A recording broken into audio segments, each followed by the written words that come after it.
Muy buenos días para todas y todos. Hoy 5 de febrero, saludo fraternal en nombre de la dirección de la cooperativa. El tema que he escogido hoy para este editorial es sobre la violencia y cómo arrecia en estos últimos tiempos y sobre todo en este gobierno de Iván Duque, que a propósito, al próximo lunes le quedan escasos 7 meses para terminar este gobierno, con unas cifras bastante favorables en cuanto al cumplimiento del programa de gobierno prometido en el momento de su posesión.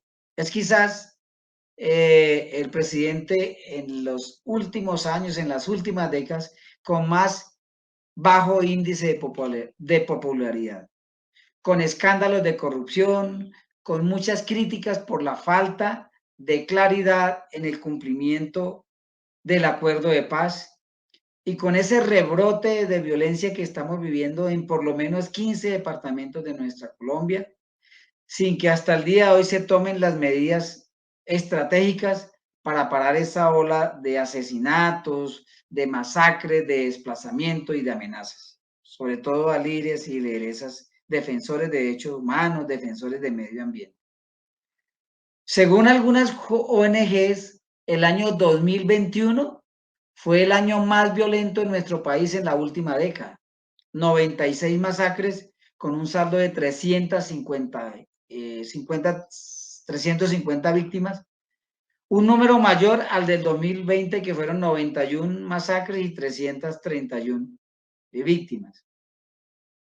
171 líderes asesinados y durante todo el gobierno de Duque, 888.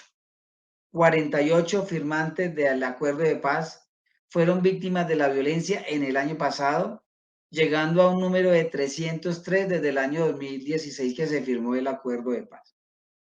Y cerca de 72,000, oigan bien, 72,000 personas desplazadas de sus territorios por los distintos actores armados, sobre todo, vuelvo y repito, en esos 15 departamentos. Según Indepaz, terminamos el año 2021 con 30 estructuras armadas de las distintas FARC, 10 grupos identificados que representan el paramilitarismo en este país, el fortalecimiento del Ejército de Liberación Nacional, ELN. 79 asesinatos en el paro nacional de abril del año pasado, más de 2,000 detenciones de manera arbitraria por parte de la fuerza pública, 833 agresiones de la fuerza pública a los civiles, 162 conflictos socioambientales, 43 actos terroristas, 49 acciones sicariales, 123 hostigamientos en diferentes municipios del país, 166 secuestros, 113 casos de enfrentamientos de grupos ilegales y 537 tentativas de homicidio, entre otras, son cifras que nos demuestran que el 2021 ha sido uno de los años más violentos en nuestro país, sobre todo, vuelvo y repito, en este gobierno de Iván Duque. Y el año 2022, pues en este primer mes no está ajeno a esa violencia. Pareciera que fuera igual o peor de lo que vivimos en el 2021. A la fecha, por ejemplo, llevamos 13 masacres con 39 víctimas, 17 líderes sociales han sido acribillados, 3 excombatientes de la FARC. Voy a colocar un ejemplo. Arauca, que ha sido un departamento, sobre todo en este último tiempo, azotado por este flagelo de la violencia, ya cuenta con más de 1,200 personas desplazadas y 66 muertos. Y estos hechos se dan a pesar de que el gobierno, en su estrategia, única estrategia que es la militar, ha enviado más de 8,000 efectivos del ejército. A todas luces, una política totalmente equivocada y ha fracasado, pues la violencia sigue, la zozobra y el terror persisten en Arauca.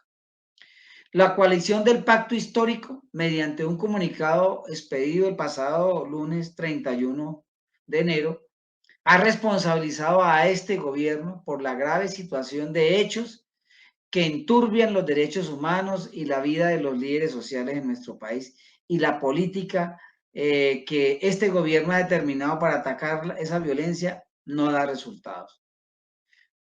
Lo más grave es que estamos en un proceso electoral y esto se está enturbiando, pues porque debido a la violencia no hay un ambiente muy claro, sobre todo, por ejemplo, de ir a estos territorios, a dar a conocer las partes programáticas de los diferentes candidatos. O sea, no hay seguridad, no hay seguridad en este país.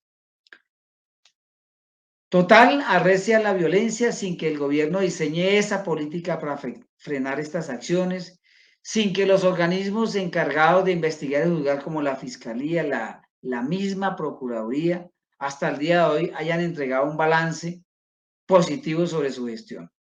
Muchos son los motivos por los cuales no alcanzamos la paz.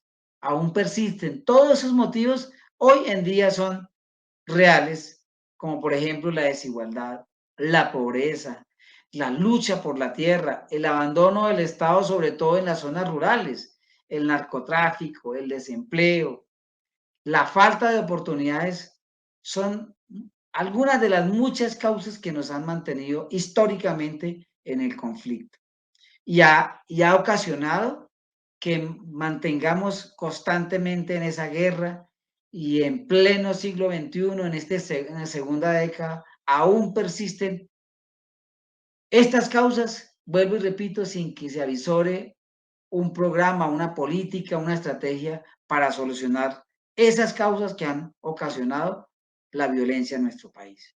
Dejo esos elementos allí y seguramente será más para que lo analicemos, lo miremos, revisemos en esta coyuntura política, en medio de los candidatos, quién ofrecen de verdad un cambio para que la violencia y la paz vuelva al país y la violencia cese. Que tengan un excelente y buen fin de semana.